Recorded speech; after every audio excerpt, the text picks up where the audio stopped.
नमो बुद्धाय। जय भीम साथियों, मैंने यह वीडियो बहुत रिसर्च करके बनाया है ताकि बाबा साहेब के बलिदान और उनके सम्मान की सच्चाई आप तक पहुंचे। अगर आप इस वीडियो को देख रहे हैं तो इसका मतलब आप भी बाबा साहेब को मानने वाले हैं। अगर आप इसे पूरा देखेंगे तो आपको वह सच पता चलेगा जिसे मनुवादी ताकतें दबाने की कोशिश कर रही हैं। हम नहीं चाहते कि आपके पास अधूरी जानकारी पहुंचे और हमारा समाज फिर से भ्रमित हो। अगर आप पूरी वीडियो नहीं देख सकते तो इसे यहीं छोड़ दीजिए, क्योंकि यह वीडियो आपके मनोरंजन के लिए नहीं बल्कि बहुजन समाज में जागरूकता लाने के लिए बनाई गई है। तो चलिए बिना देर किए इस वीडियो को शुरू करते हैं। साथियों, आज की ताजा तरीन खबरों में एक बार फिर बहुजन समाज का गुस्सा सड़कों पर उमड़ पड़ा है। उत्तर प्रदेश में बीजेपी के एक सांसद ने बाबा साहेब भीमराव अंबेडकर का अपमान किया और इसकी तीखी प्रतिक्रिया दी है आजाद समाज पार्टी के मुखिया चंद्रशेखर आजाद रावण ने। यह घटना कोई नई नहीं है, लेकिन यह उस मानसिकता को उजागर करती है जो आज भी संविधान और सामाजिक न्याय के खिलाफ साजिश रच रही है। बाबा साहेब, जिन्होंने भारत को संविधान दिया, जिन्होंने दलितों, बहुजनों और शोषितों को समानता का हक दिया, उनके खिलाफ अपमानजनक टिप्पणी न सिर्फ एक व्यक्ति का अपमान है बल्कि यह उस विचारधारा पर हमला है जो इस देश की रीढ़ है। चंद्रशेखर आजाद रावण ने साफ कहा, जो बाबा साहेब का अपमान करेगा उसे बहुजन समाज जूते से मारेगा। यह गुस्सा सिर्फ एक नेता का नहीं बल्कि पूरे बहुजन समाज का है जो सदियों से मनुवादी ताकतों के खिलाफ लड़ रहा है। आज की खबरों में देखें तो यह घटना 10 अगस्त 2025 को उत्तर प्रदेश के एक जिले में हुई, जहां बीजेपी सांसद ने एक सभा में बाबा साहेब को जातिवादी नेता कहकर संबोधित किया और दावा किया कि संविधान ने देश को बांटा। इस बयान ने न सिर्फ बहुजन समाज को बल्कि हर उस व्यक्ति को आहत किया जो संविधान और समानता में यकीन रखता है। चंद्रशेखर आजाद रावण ने तुरंत इसका जवाब दिया और कानपुर में एक विशाल रैली बुलाई जहां हजारों लोग सड़कों पर उतरे। उन्होंने कहा, बीजेपी के कुछ नेताओं का दिमाग खराब हो गया है, वे अपनी हैसियत से ज्यादा बोलने लगे हैं।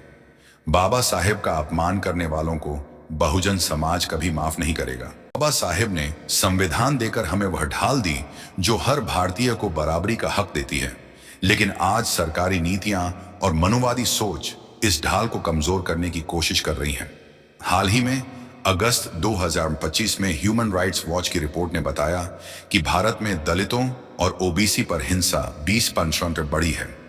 मंदिरों में प्रवेश पर रोक, सामाजिक बहिष्कार और सरकारी योजनाओं में भेदभाव आज भी जारी है। यह वही भारत है जहां बाबा साहेब का संविधान कहता है कि कोई भी व्यक्ति जाति, धर्म या लिंग के आधार पर भेदभाव का शिकार नहीं होगा। फिर क्यों एक सांसद बाबा साहेब का अपमान करने की हिम्मत करता है? वैज्ञानिक दृष्टिकोण से देखें तो जाति व्यवस्था कोई दैवीय सत्य नहीं है। डीएनए स्टडीज और पुरातत्व रिसर्च बताती हैं कि जाति व्यवस्था आर्यन माइग्रेशन के बाद बनाई गई ताकि मूल निवासियों को दबाया जाए। पुरुष सूक्त जैसे मिथकों ने ब्राह्मण को ऊपर और शूद्र को नीचे बताया, लेकिन यह सिर्फ सत्ता का खेल था। बाबा साहेब ने बौद्ध धर्म अपनाकर हमें यह रास्ता दिखाया कि कोई भी व्यक्ति जन्म से ऊंचा या नीचा नहीं होता, लेकिन बीजेपी सांसद का बयान दिखाता है कि मनुवादी सोच आज भी जिंदा है। चंद्रशेखर आजाद रावण ने ठीक कहा कि ऐसे लोग बड़े नेताओं को खुश करने के चक्कर में भूल जाते हैं कि बहुजन समाज अब जाग चुका है। साथियों, यह पहली बार नहीं है कि बाबा साहेब का अपमान हुआ है। 2018 में गुजरात में उनकी प्रतिमा तोड़ी गई। 2020 में उत्तर प्रदेश में उनके नाम पर बने स्कूल को हटाने की कोशिश हुई और अब 2025 में एक सांसद खुले मंच से उनका अपमान करता है। यह सिर्फ एक व्यक्ति की बात नहीं बल्कि उस विचारधारा की है जो संविधान को कमजोर करना चाहती है। चंद्रशेखर आजाद रावण ने कानपुर की रैली में कहा, जो लोग बाबा साहेब को जातिवादी कहते हैं वे पहले अपने गिरेबान में झांकें। क्या संविधान ने उन्हें सत्ता में बैठने का हक नहीं दिया? फिर वे उसी संविधान का अपमान क्यों करते हैं? यह सवाल सिर्फ बीजेपी सांसद से नहीं बल्कि उस पूरे सिस्टम से है जो आरक्षण को खत्म करने की साजिश रच रहा है, जो दलित और ओबीसी बच्चों को शिक्षा से वंचित रखता है और जो सामाजिक न्याय की बात को दबाने की कोशिश करता है। 1857 की क्रांति में चमार रेजिमेंट के वीरों ने अंग्रेजों के खिलाफ लड़ाई लड़ी। उनके नाम इतिहास की किताबों में नहीं है, लेकिन ब्रिटिश रिकॉर्ड्स में लिखा है कि सैकड़ों चमार सिपाहियों को फांसी दी गई। 20वीं सदी में जब भगत सिंह और अशफाक उल्लाह खान जैसे क्रांतिकारी लड़ रहे थे तो दलित बस्तियां उनकी ढाल बनी, लेकिन जब आजादी मिली तो सत्ता और संसाधन मनुवादी ताकतों के हाथों में चले गए। बाबा साहेब ने कहा था, अगर हम सिर्फ अंग्रेजों से आजादी पाएंगे लेकिन जाति व्यवस्था से नहीं तो यह आजादी अधूरी है।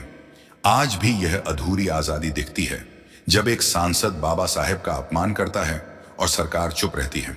साथियों, हमें चंद्रशेखर आजाद रावण की तरह सवाल उठाना होगा। हमें पूछना होगा कि क्यों 160 मिलियन दलितों को साफ पानी, शिक्षा और रोजगार के लिए तरसना पड़ता है? क्यों सरकारी नीतियां बहुजन की आवाज को दबाने की कोशिश करती हैं? क्यों न्यूनतम रिट्वीट्स जैसे नियम सोशल मीडिया पर हमारी आवाज को सेंसर करते हैं? अब हमारी बारी है। हमें अपने बच्चों को बताना होगा कि हमारी विरासत गुलामी की नहीं बल्कि संघर्ष और बलिदान की है। हमें उन गुमनाम शहीदों को याद करना होगा, जैसे जालौन के उधम सिंह चमार, जिन्होंने अंग्रेजों के आदेश ठुकराकर फांसी स्वीकार की। हमें झांसी के गोविंद चमार को याद करना होगा, जिन्होंने रानी लक्ष्मीबाई के लिए जान दी। तो साथियों, ये वक्त चुप रहने का नहीं बल्कि जागने और लड़ने का है। बाबा साहेब का अपमान हमारा अपमान है। चंद्रशेखर आजाद रावण की तरह हमें सड़कों पर उतरना होगा, अपनी आवाज बुलंद करनी होगी, अपनी कहानियां, अपने शहीदों की गाथाएं और अपने हकों को हर चौपाल, हर सोशल मीडिया प्लेटफॉर्म तक पहुंचाना होगा। क्योंकि जो अपनी विरासत जानता है उसे कोई झूठा इतिहास गुलाम नहीं बना सकता। अगली बार जब आप तिरंगा देखें तो याद रखें कि यह तिरंगा सिर्फ नेताओं का नहीं बल्कि उन बहुजन शहीदों का भी है, जिन्होंने बिना नाम, बिना इनाम अपने खून से इसे रंगा। जय भीम, जय भारत।